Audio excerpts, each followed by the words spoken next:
lecture we discussed about alveoli and a little bit about lungs.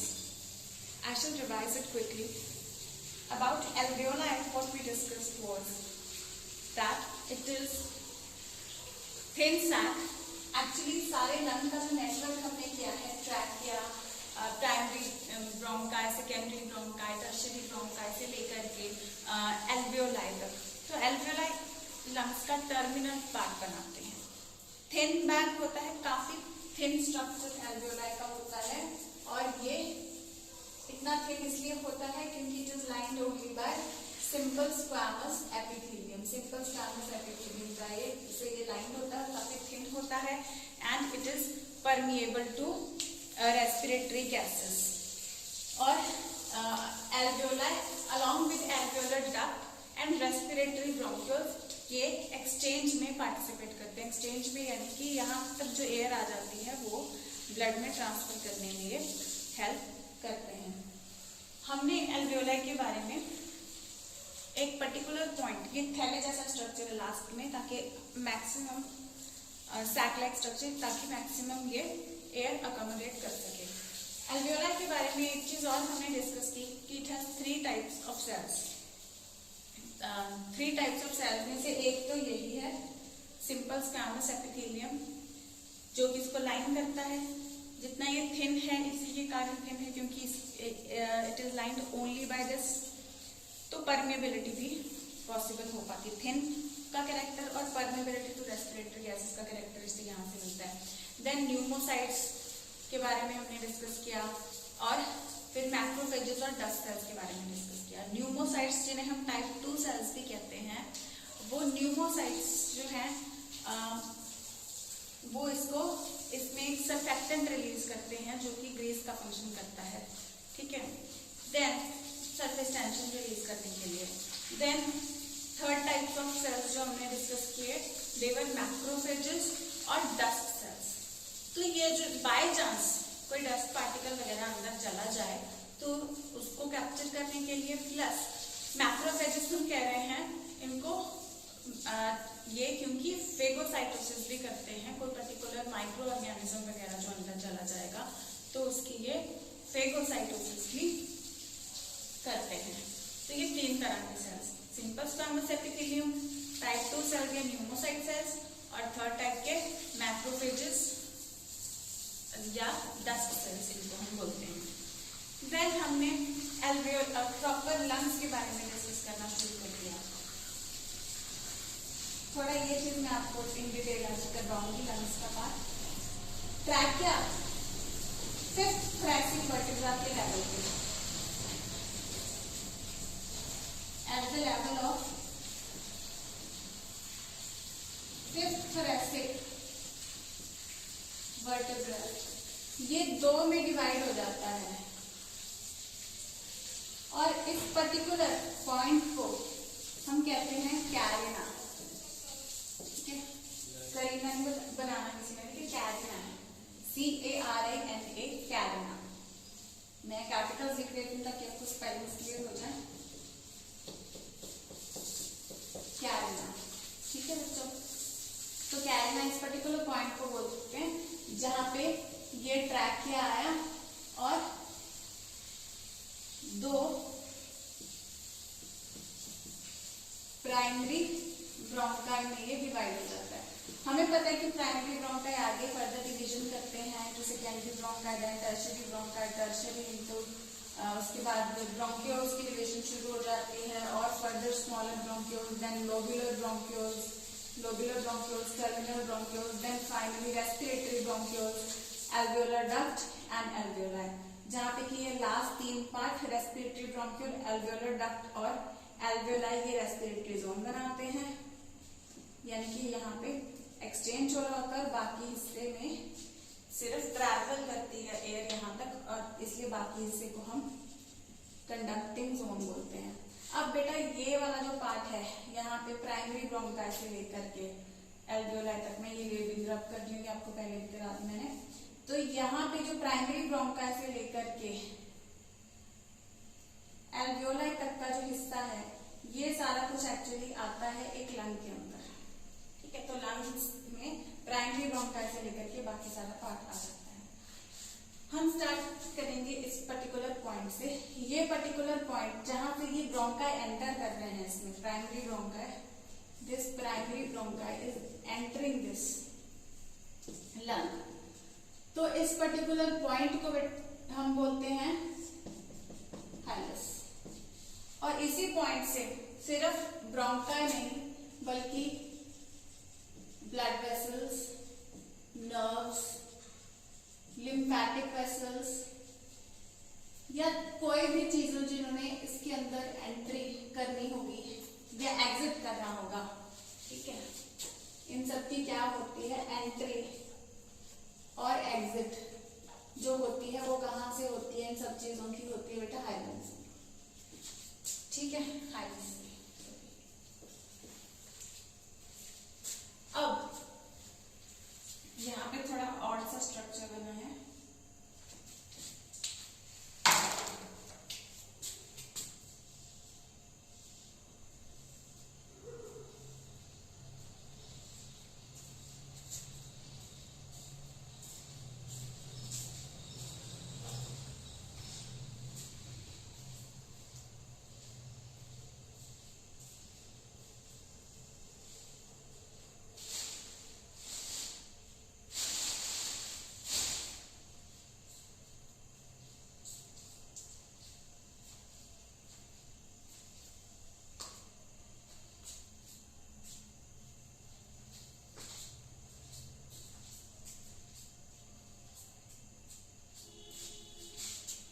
फिर से जैसे मैं सारी डायग्राम्स बनाती हूँ, इस साइड पे राइट और इस साइड पे लेफ्ट, राइट एंड लेफ्ट, ठीक है। सो this is right lung and on this side is left lung.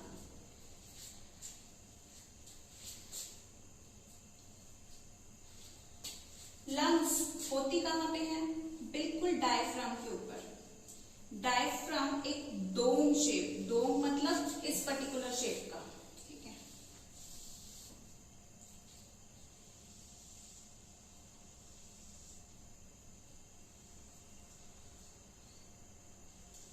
तो डायफ्राम हल्का डोम शेप स्ट्रक्चर होता है जिसे हम, एक मस्कुलर ऑर्गन होता है, ये भी हमारी रेस्पिरेशन में हेल्प करता है।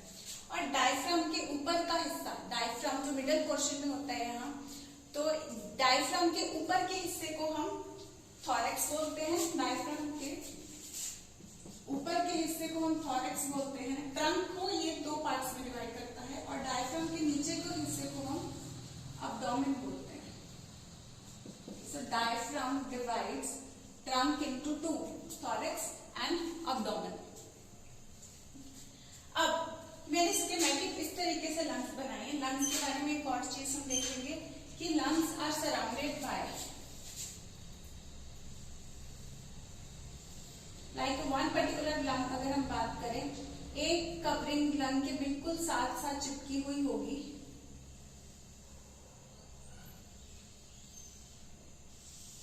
जिसे हम विसरल प्लूरा बोलते हैं। विसरा का मतलब बेटा होता है एक ऑर्गन, ठीक है, ऑर्गन। तो ये प्लूरा या प्लूरल मेम्ब्रेन जो है ये इसको सराउंड कर रही होती हैं। और this pleura, this membrane, visceral pleural membrane को विसरल हम इसलिए बोल रहे हैं क्योंकि ये जिस ऑर्गन की हम बात कर रहे हैं, प्लूरा कह रहे हैं तो हमें पता है कि हम लंग्स की बात कर रहे हैं। तो विसरल प्लूरा हम इसीलिए बोल रहे हैं क्योंकि ये विसरा, यानी कि इस केस में ये लंग्स को बिल्कुल लंग्स के साथ चिपकी हुई पड़ी है। और एक होती है इससे हल्की दूर, क्योंकि ये ऊपर की तरफ होती है, सरफेस की तरफ होती है ना, इसके साथ चिपकी हुई नहीं होती है, इसीलिए हम इसको बोलते हैं पैराइटल प्लूरा। आपने देखा होगा मैं अक्सर ये वर्ड्स यूज करती हूँ, विसरल या पैराइटल। जब हमने हार्ट की मेम्ब्रेन्स की बात की थी तब भी हमने visceral pericardium and parietal pericardium बोला था। विसरल जो साथ में चिपकी हुई थी हार्ट के, और पैराइटल जो थोड़ी दूर थी। तो ठीक उसी तरीके से विसरल और प्लूरल, विसरल और पैराइटल प्लूरा या प्लूरल मेम्ब्रेन। तो ये एक तरीके से lungs are surrounded by pleural double walled या डबल लेयर्ड pleural membrane,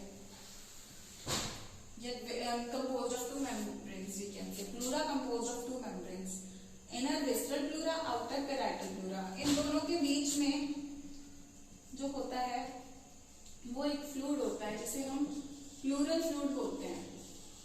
अब जैसे ही हम सांस अंदर लेंगे सारे एल्वियोला एक्सपैंड करेंगे, लंग्स के सारे एल्वियोला एक्सपैंड करेंगे तो लंग्स एक्सपैंड करेंगी, लंग्स एक्सपैंड करेंगी, कंट्रैक्ट करेंगी, एक्सपैंड करेंगी, कंट्रैक्ट करेंगी. जब सांस छोड़ेंगे तो कंट्रैक्ट करेंगी, जब अंदर लेंगे तो वो एक्सपैंड करेंगी. ठीक है, तो इस एक्सपेंशन कंट्रैक्शन में फ्रिक्शनलेस मूवमेंट चाहिए, फ्रिक्शनलेस मूवमेंट चाहिए, नहीं तो इसको डैमेज हो सकता है. तो वो डैमेज को प्रिवेंट करने के लिए ये जो प्लूरल फ्लूइड होता है ये यहाँ पे प्रेजेंट होता है, जिसके सरफेस पे ग्रीस टाइप लगा हुआ है, लेकिन काफी उससे ज्यादा लेयर होता है. बिल्कुल एक लेयर ही होता है, उसको हम सर्फेक्टेंट बोल देते हैं, लेकिन ये दो मेम्ब्रेन्स के बीच भरा हुआ फ्लूइड है. तो ये प्लूरल फ्लूइड इसे पर्टिकुलर नाम दे रहे हैं. Frictionless movement, which movement? Expansion and contraction of lungs.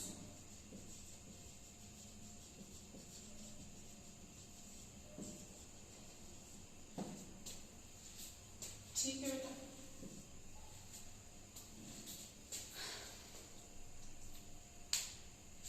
ये जो जैसे हार्ट के बाहर हमने किया था कि पेरिकार्डियल फ्लूइड होता है, ठीक उसी तरीके से इसके बाहर प्लूरल फ्लूइड होता है. तो ये सारे क्वेश्चंस आपको पर्टिकुलरली इंपॉर्टेंट रहते हैं, आते रहते हैं. वन पर्टिकुलर पॉइंट मोर, यहाँ पे मैंने जिस तरीके से ये डायग्राम को ड्रॉ किया है इसको जरा ध्यान से ऑब्जर्व करो. ये आपको थोड़ा मैंने स्कीमेटिक बनाया, थोड़ा जो पॉइंट्स मैं हाईलाइट करना चाहती हूँ थोड़े ज्यादा मैंने हाईलाइट कर दिए. इसमें इतने ज्यादा हालांकि हाईलाइटेड नहीं होते नेचुरल बॉडी में, लेकिन आपको समझाने के लिए मैंने थोड़ा सा डायग्राम को इस तरीके से ड्रॉ किया है.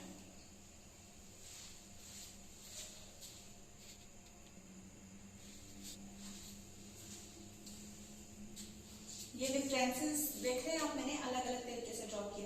ये डिफरेंसेस पे भी हम आते हैं, उससे पहले मैं आपको एक चीज यहाँ पे बताना चाहती हूँ.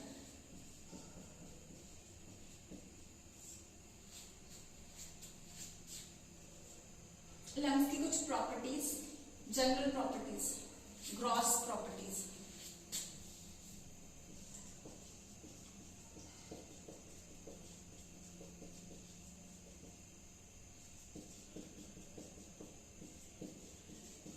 Lungs are soft, they are spongy, they are elastic and they are pinkish. ये सारे फीचर्स जो मैं बोल रही हूँ पिंकिश, ये सारे फीचर्स इसके आते हैं एट बर्थ. जब इंसान पैदा होता है तब जो लंग्स को, अगर आप एनाटॉमी सेक्शन में when you will enter your medical colleges, तब आप एनाटॉमी सेक्शन में जाओगे तो आप लंग्स देखोगे. मेनली फर्स्ट ईयर में आपको अडल्ट्स की दिखाते हैं, लेटर स्टेजेस पे ईयर के एंड तक आपको डिफरेंट एज ग्रुप्स की दिखाना शुरू कर देते हैं. जब आप लंग को इमीडिएटली एट बर्थ जो उस टाइप की लंग को आप ऑब्जर्व करोगे तो वो काफी ज्यादा पिंकिश कलर की दिखाई देगी. And it is soft to touch, soft होती है, हल्की स्पंजी लगेगी आपको. स्पंजी तो ऑब्वियसली होगी क्योंकि ये एक्सपेंशन कंट्रैक्शन करने की कैपेसिटीज में रहती है, तो स्पंजी लगेगी. इलास्टिसिटी नजर आएगी कि आप लोग यूं प्रेस करके देखोगे थोड़ी, फिर छोड़ोगे तो एक्सपैंड हो जाती है. तो सॉफ्ट, स्पंजी, इलास्टिक और पिंकिश कलर की होती है एट बर्थ, जब पैदा होते हैं.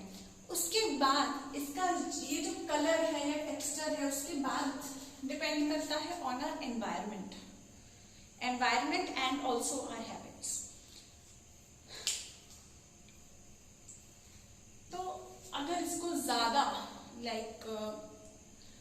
इवन कि हम लोग जो कोई बैड हैबिट्स नहीं है, कुछ नहीं है, तो हम लोग भी, क्योंकि आसपास इतना ज्यादा पोल्यूशन है, हम लोग ब्रीद इन करते हैं, तो उसी से क्या हो जाता है, हमारी लंग्स भी अभी पिंक नहीं रही होंगी, है ना, पिंक नहीं रही होगी, ब्राउनिश, हल्की ब्राउनिश होनी शुरू हो गई होगी, काफी ब्राउनिश हो गई होंगी depending on the pollution.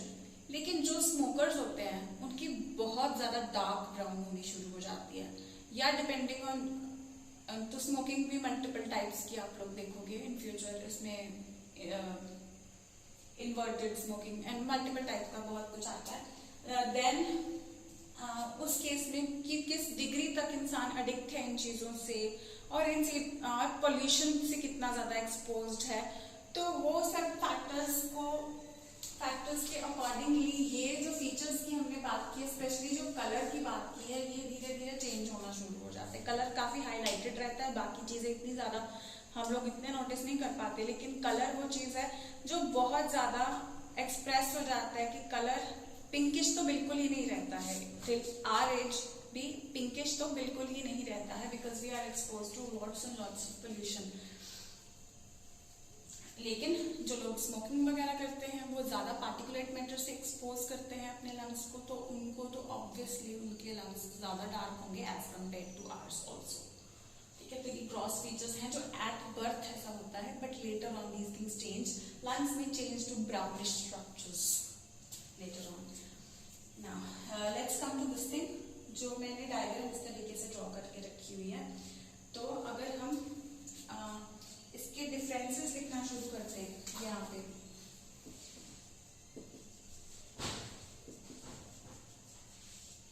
Right lung and left lung. तो राइट लंग में आप देखोगे तो मैंने इसको हल्का सा, अगर लेंथ की बात करें तो लेंथ अगर आप ऑब्जर्व करोगे तो यहाँ पे आपको दिखेगी कि यहाँ से इसका सपोज करें this, so this right lung I have made a bit shorter than the left one. Why it should be shorter? First point is it is shorter, and left lung it is longer than right. This is shorter than left. What is the reason? What is the reason for this? अब इसके नीचे immediately इसके नीचे आपको ध्यान नहीं होगा, मैंने जब डाइजेस्टिव सिस्टम आपको करवाया है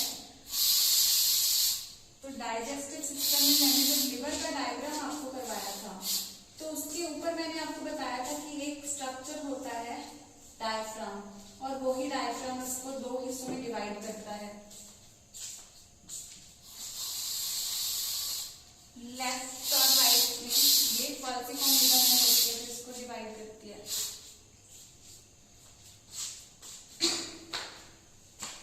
डायफ्राम से आती है फाल्सिफॉर्म लिगामेंट जो लिवर को डिवाइड करता है। तो यानी कि डायफ्राम के इमीडिएटली नीचे यहाँ से, ठीक है, आपको सारे स्ट्रक्चर नहीं याद हो और किसी ने वो लेक्चर्स ना भी सुने हो तो भी ये चीज सुन लो कि डायफ्राम के नीचे लिवर पड़ा है, ये होता है ना। तो यहाँ पे डायफ्राम है, डायफ्राम के ऊपर लंग्स है और डायफ्राम के इमीडिएटली नीचे क्या है, डायफ्राम के इमीडिएटली नीचे पड़ा है लिवर। तो लिवर को अगर आप देखोगे हल्का ट्रायंगुलर शेप स्ट्रक्चर होता है, तो इस साइड पे जो है लिवर को अकोमोडेशन के लिए इधर से वो हमने जब ये स्ट्रक्चर बनाया तो यहाँ से हम इसको ब्रॉड बना रहे हैं, इधर से हम थिन बना रहे हैं। तो यहाँ पे इसको ज्यादा स्पेस चाहिए, राइट साइड पे इसको ज्यादा स्पेस चाहिए। तो राइट साइड पे ये इसको स्पेस प्रोवाइड करने के लिए ये क्या होता है, हल्का शॉर्ट हो जाता है, हल्का ये जो डायफ्राम होता है यहाँ से ऊपर उठा हुआ होता है। सो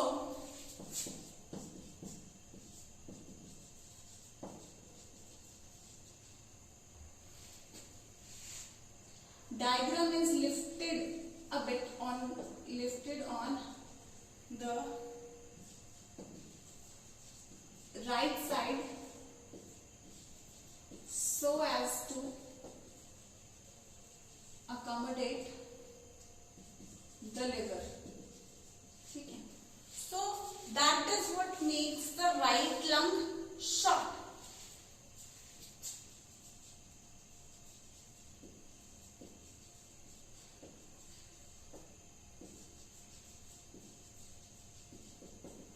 So making the right lung short, ठीक है, तो short हो जाती है इससे, and this is comparatively longer.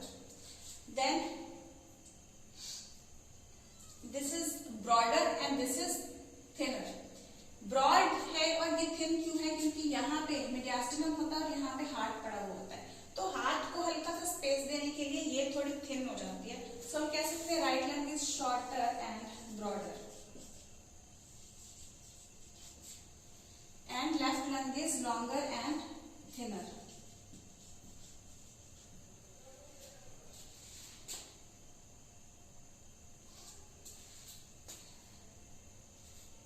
Shorter and broader, longer and thinner. I am getting disturbed. मच्छर खा जाते हैं, नहीं तो मच्छर की स्प्रे करवाओ तो स्प्रे जड़ जाती है.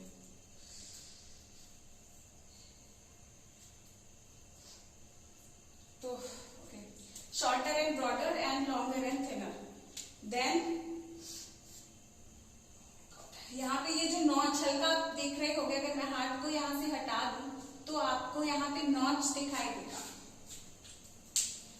नॉच का क्या मतलब होता है? नॉच मतलब जैसे दिस इज स्ट्रेट थिंग, लेकिन इसके अंदर यूं एक डिप्रेशन हो, सो नॉच इज हल्का depression. Heart is we know conical shape structure, तो that heart fits into this lung. इसका जो पार्ट होता है, वैसे heart is in the middle, ठीक है, लेकिन heart is tilted towards left.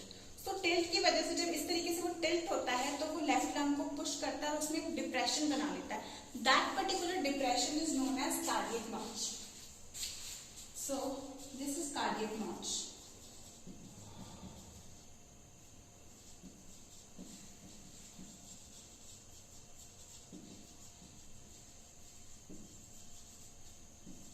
Depression made by accommodation of heart. That is by cardiac. Cardiac मतलब heart. Cardiac is related to heart. ठीक है. तो cardiac नॉच यहाँ पे होती है. पहला डिफरेंस हमने किया कि it is shorter and broader. Left lung हमने किया longer and thinner. Then फिर हमने कार्डियक नॉच का डिफरेंस किया.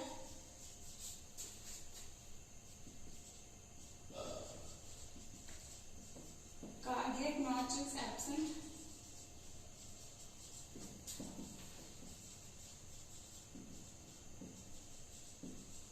Cardiac notch is present. ठीक है, cardiac notch is present. तो लेफ्ट लंग में cardiac notch present होती है. तो ये इसको यहाँ पे डिप्रेशन यहाँ पे हो रहा था, उस वजह से हल्की थिन भी होती है एज कम्पेयर टू दिस. हल्की थिन भी हो जाती है. ठीक है, हार्ट क्योंकि इधर अकोमोडेशन करना है तो thin and thicker. So shorter and broader, longer but thinner due to heart, and also cardiac notch present due to heart. Mainly cardiac notch is present due to heart. ठीक है. अब यहाँ पे क्या होता है, लंग्स जैसे सीधे स्ट्रक्चर्स नहीं होते. कार्डियक नॉच को मैं यहाँ से लेबल करूंगी. Okay, cardiac notch.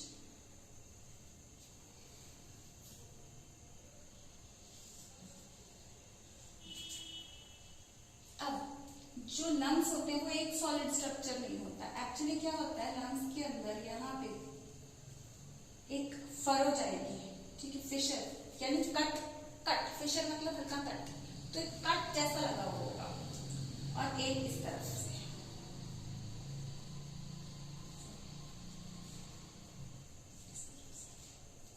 और इसमें होगा सिर्फ इस तरफ से.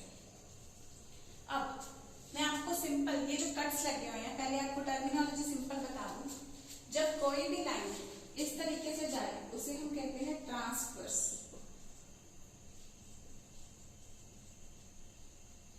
ऐसे जाए तो उसे हम कहते हैं vertical.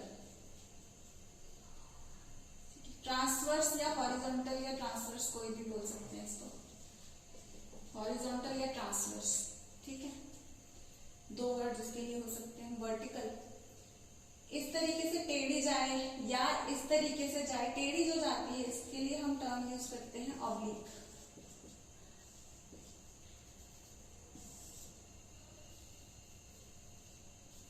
I will write this side oblique.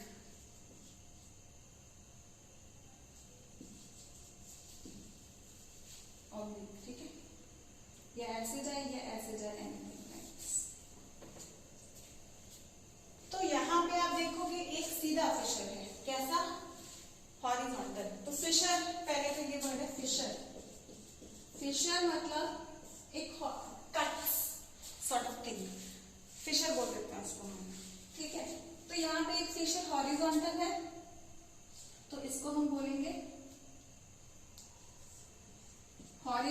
Fisher.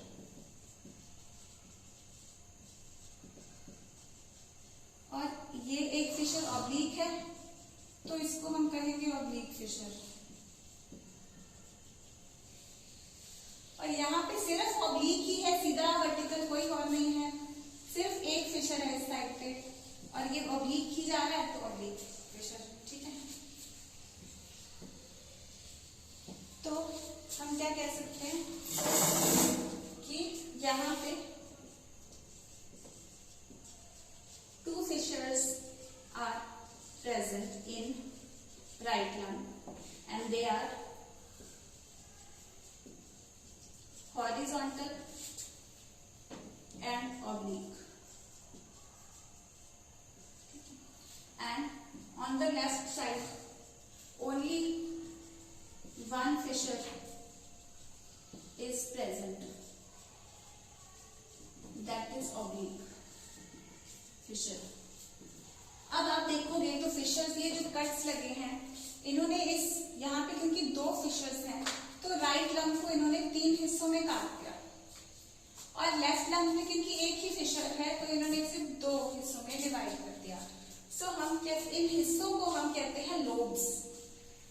ठीक है, so right lung due to 2 fissures present is divided into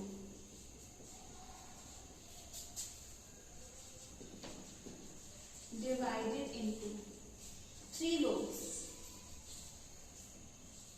and left lung हम देख रहे हैं 2 है, it is divided into 2 lobes, but you must mention that the lungs have been divided because of the fissures। जब MCQ आता है तो question आपको ऐसे ही आते हैं, the right lung has 3 fissures or 2 lobes या 2 lobes 3 fissures। You must know that if 2 fissures are present only then 3 lobes can be present। रट्टा नहीं मारना इस चीज को, कहीं वहां पे ऑपोजिट करके आ जाओ। ठीक है, इसको अज्यूम करो ऑब्वियसली किसी भी एक चीज को यहाँ पे 2 कट लगाएंगे तो वो 3 हिस्सों में कटेगी, और इसमें अगर 1 कट लगाएंगे तो वो 2 हिस्सों में कटेगी। तो ये कट्स हैं एक तरीके से, क्योंकि यहाँ पे 2 है तो ये 3 हिस्सों में कट गई है, और यहाँ पे 1 फिशर है तो ये 2 हिस्सों में कटेगी लेफ्ट लंग। ठीक है, तो ये सबसे ऊपर की है इसीलिए हम इसे बोलेंगे सुपीरियर लोब, सबसे ऊपर। ये सबसे नीचे है तो इसे हम कहेंगे इंफीरियर लोब, और ये बीच की है तो मिडल लोब। ठीक है, लोब्स बोल रहे हैं हम इनको। ठीक है, इन हिस्सों को, पार्ट्स को। और यहाँ पे 2 है तो एक सुपीरियर लोब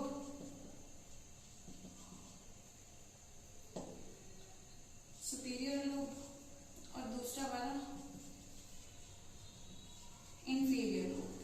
ठीक है, so it is divided into 3 lobes, superior, middle, superior lobe, middle lobe and inferior lobe। ठीक है, और left lung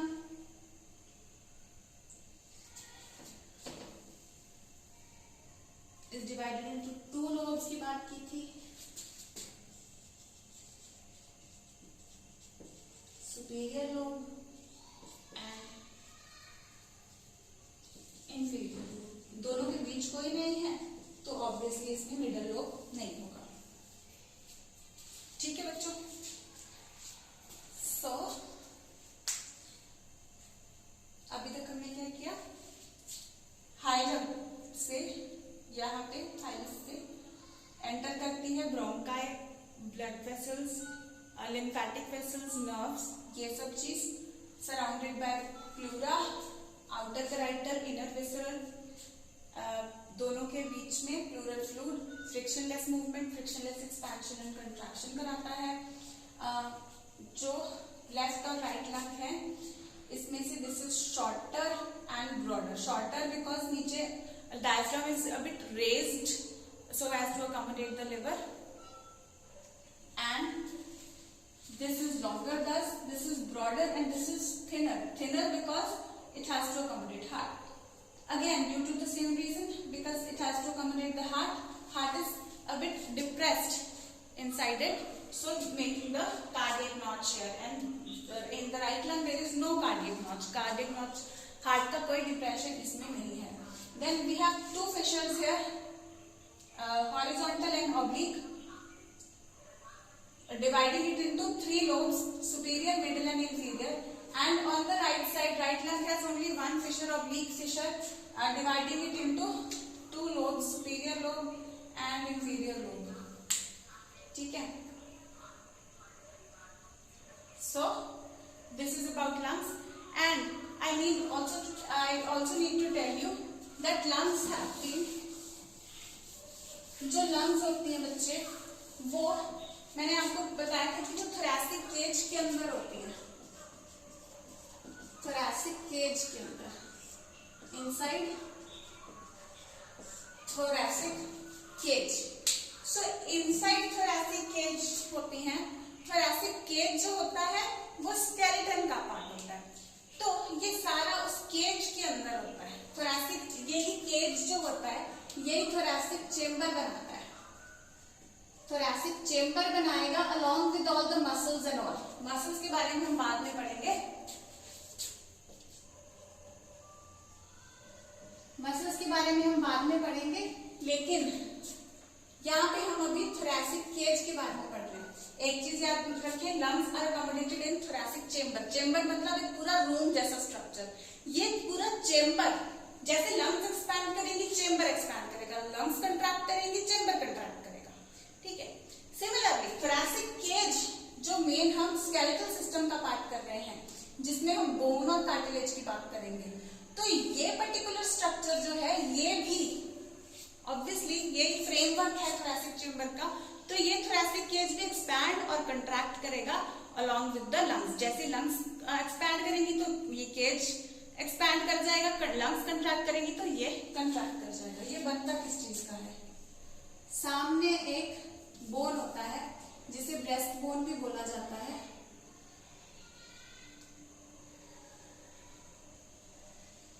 This is sternum.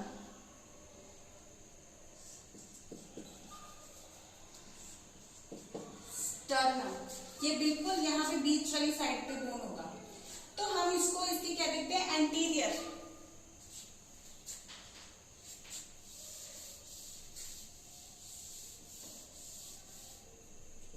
तो anterior border of thoracic cage. ठीक है. तो एंटीरियर बॉर्डर इसका होता है sternum, और पीछे की तरफ क्या है? वर्टिब्रल कॉलम है. ठीक है, सिंपल. पीछे की तरफ का हम अभी ड्रॉ नहीं कर सकते, पीछे का पहले ड्रॉ करें. आपको याद है कितने thoracic वर्टिब्रा बोले थे मैंने? 12. तो 12 के 12 thoracic वर्टिब्रा, जिनको हम thoracic वर्टिब्रा बोल रहे हैं, याद रखें lungs are in the thorax region. तो 12 के 12 thoracic वर्टिब्रा जो है वो इसका पोस्टीरियर बॉर्डर बनेंगे. ये ऐसे गोल नहीं होते हैं वैसे, मैं जस्ट स्कीमेटिक बता रही हूँ आपको. thoracic वर्टिब्रा जो पीछे की तरफ रीढ़ की हड्डी जो बनाते हैं, ये बनाते हैं इसका पोस्टीरियर बॉर्डर. एक्चुअली हम यहाँ पे एंटीरियर या पोस्टीरियर वर्ड यूज नहीं करेंगे, मैं आपको बताती हूँ. डॉर्सल या वेंट्रल यूज करेंगे. स्टर्नम के को हम बोलते हैं वेंट्रल बाउंड्री ऑफ दिस. अगर हम बाउंड्रीज ऑफ दिस थिंग बात कर रहे हैं, स्टर्नम को हम वेंट्रल बोलेंगे और thoracic cage को हम डॉर्सल बोलेंगे. डॉर्सल वेंट्रल क्या होता है? एक्चुअली आप लोगों ने ज्यादातर अगर जानवरों को ऑब्जर्व किया हो तो वो उल्टे चलते हैं, उनके जो एंटीरियर लिम्स होते हैं वो भी ग्राउंड को टच कर लेते हैं. इंसान के भी जो एंसेस्टर्स थे वो भी सीधे नहीं चलते थे जो इन द बिगिनिंग, तो वो भी हम लोग अभी बाइपीडल हो गए, तो वो भी टेट्रापीडल थे. टेट्रापीडल मतलब 4 पैर पे चलने वाले हैं. जो 4 पैर पे चलते हैं उनको टेट्रापीडल बोलते हैं. हम लोग हैं बाइपीडल. ठीक है, तो अभी बाइपीडल है हम लोग. बाय मतलब 2, टेट्रा मतलब 4. तो वो 4 पैर पे चलते थे, अभी हम 2 पे चलते हैं, तो वी आर बाइपीडल. लेकिन ये जो सारी बॉर्डर्स या सब कुछ बताते हैं ये हम टेट्राहीड्रल के अकॉर्डिंग बताते हैं। तो अगर आपको ये वर्ड्स ना ध्यान में नहीं कि डॉर्सल क्या है वेंट्रल क्या है, तो अपने आप को, जैसे आप लोग छोटे थे जब तक खेलते थे ना, उस टाइम पे आप लोग घोड़ा बनना खेलते थे, तो उस तरीके से अपने आप को इमेजिन करो। तो जब उल्टा लेटोगे आप, उल्टा लेटोगे बिल्कुल, हाथों को भी बिल्कुल यूं नीचे की तरफ करके, जिस सरफेस पे लेट रहे हो उस सरफेस की तरफ करके, और ये फेस को भी बिल्कुल ऐसे नीचे की तरफ करके, तो उस टाइम पे जो भी चीज नीचे की तरफ आएगी, लाइक दिस माय हैंड, तो यहाँ पे ये वाला स्ट्रक्चर, जो चीजें ऊपर की तरफ आएंगी वो सारे स्ट्रक्चर को हम कहेंगे डॉर्सल। जो चीजें बिल्कुल उस ग्राउंड के साथ टच हो रही हैं जहां पे आप उल्टे लेटे हो, तो वो चीज हो जाएगी वेंट्रल, तो वो हो जाएगा हमारा वेंट्रल सरफेस, ऊपर का हिस्सा सारा हो जाएगा डॉर्सल सरफेस, ठीक है। एंड आगे का हिस्सा उस टाइम पे, आगे देखो ये चीज वेंट्रल में आएगी, फेस हमारा क्योंकि यूं नीचे की तरफ होगा, दिस पोर्शन जो हेड का ये पीछे का पोर्शन ये ऊपर की तरफ होगा, और रीढ़ की हड्डी भी ऊपर की तरफ होगी, लेकिन यहाँ पे ये वाला पोर्शन आगे की तरफ होगा, ठीक है। ये ऊपर नहीं होगा, ये ऊपर होगा और ये फेस नीचे होगा, this head will be on anterior side, ठीक है। तो आगे का हिस्सा होगा एंटीरियर एंड देन पीछे का हिस्सा होगा पोस्टीरियर। यहाँ पे हम लिम्स को अलग कंसिडर करते हैं, साइड पे कंसिडर करते हैं। जब लिम्स क्योंकि साइड पे कंसिडर कर रहे हैं, तो जो चीज साइड पे है उसे हम कहते हैं लेटरल, ठीक है। तो इस तरीके से हम कभी भी, जब भी whenever you will enter your college also, that time anytime when you are studying about any organ, तब भी आप लोग उसके बाउंड्रीज, यहाँ पे जो मैंने वर्ड लिखा बाउंड्रीज, हर एक ऑर्गन की बाउंड्रीज वहां पे हमें लिखनी होती है हेडिंग में, जब हम एनाटॉमी पढ़ते हैं। तो वो बाउंड्रीज यानी कि दैट पर्टिकुलर ऑर्गन, उसके आगे क्या है, उसके पीछे क्या है, और उसके साइड पे क्या है, उसके ऊपर नीचे क्या है, तो वो सब कुछ आपको लिखना होता है इस हेडिंग के अंदर, बाउंड्रीज। जिस भी ऑर्गन के बारे में आप नोट लिख रहे हो या जिस ऑर्गन को आप एग्जामिनर को एक्सप्लेन कर रहे हो, वहां पे भी आपको boundaries of this organ heading देके सब कुछ बताना होता है।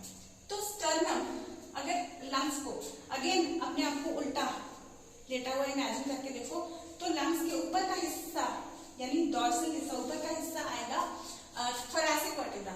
तो थोरैसिक वर्टिब्रा इसकी डॉर्सल बाउंड्री बनती है। So thoracic vertebra on the dorsal side and sternum on the ventral side. Sternum on the ventral side जो बीच में बोन होता है, ब्रेस्ट बोन, ठीक है। तो स्टर्नम आ जाएगा आगे की तरफ। अब स्टर्नम से क्या होगा, कुछ स्टर्नम से यहाँ बीच में, यहाँ स्टर्नम है और पीछे की तरफ रीढ़ की हड्डी है, तो साइड पे कुछ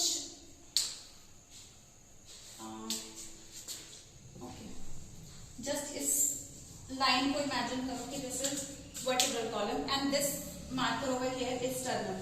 तो यहां से इस तरीके से सी शेप की क्या जाती रहेंगी, रिब्स, वो इसको ऑल अराउंड सराउंड करती रहेंगी। यहां से वर्टिब्रा से शुरू होगी और आगे स्टर्नम तक आके जुड़ेगी, सारी स्टर्नम तक आके नहीं जुड़ती है। वर्टिब्रल कॉलम इरेज कर रही हूँ, क्या स्टर्नम ड्रॉ कर रही हूँ यहाँ पे, ठीक है। तो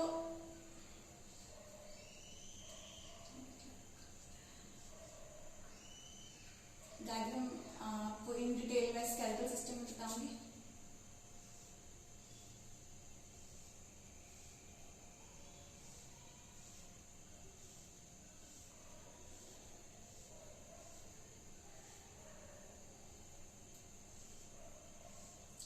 तो 7 रिब्स होती है जो आगे स्टर्नम तक ज्वाइन कर जाती है।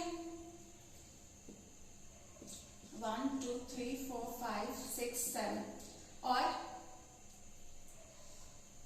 8th 9th और 10th, 8th 9th और 10th, ये 7 रिब्स स्टर्नम के साथ, 8th 9th और 10th रिब 7th रिब के साथ, और 11th और 12th रिब पीछे वर्टिब्रल कॉलम के साथ तो जुड़ी हुई होती हैं, लेकिन आगे आके जुड़ नहीं पाती हैं, वो सिर्फ हैंग कर रही होती हैं, ये किडनीज को सराउंड कर रही होती हैं, ठीक है। तो ये 2 रिब्स यहीं पे रह जाती हैं।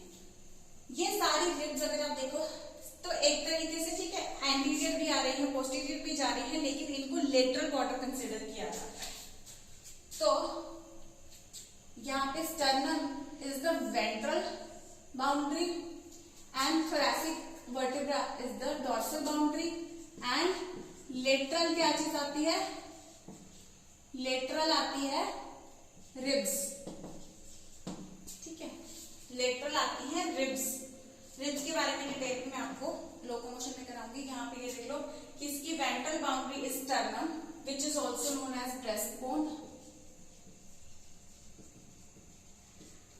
थोरैसिक वर्टिब्रा जो होते हैं